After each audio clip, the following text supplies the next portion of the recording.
Praise lord. దేవుని ముఖ దర్శనం కావాలంటే మనం ఎలా ఉండాలి?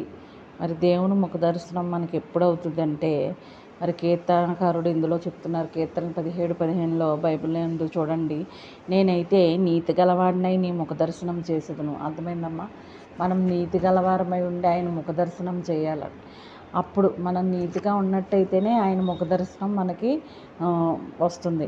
తర్వాత నేను మేల్కొనక మునిపే నీ స్వరూప దర్శనమును నా ఆశ తీర్చుకుందును. నీ స్వరూప దర్శనంలో నా ఆశ తీర్చుకుందును. మేల్కొన్నప్పుడు అంట మనము ఆయన దర్శనం కలిగినప్పుడు మనం ఏం చేస్తాము? ఆశ తీర్చుకుంటాం. ఆయన దివ్యమంగళ స్వరూపాన్ని మనం చూసినట్లయితే, ఆయన ముఖ దర్శనం చేసినట్లయితే మన ఆశ తీరుతుంది. అది ఎప్పుడు నీతిగా ఉన్నప్పుడు మాత్రమే సుమా. మనం నీతిగా భయభక్తులు కలిగి ఉండి ఆయన యందు ఒక కోరిక, నేను దేవుణ్ణి మరి దర్శనాల ద్వారా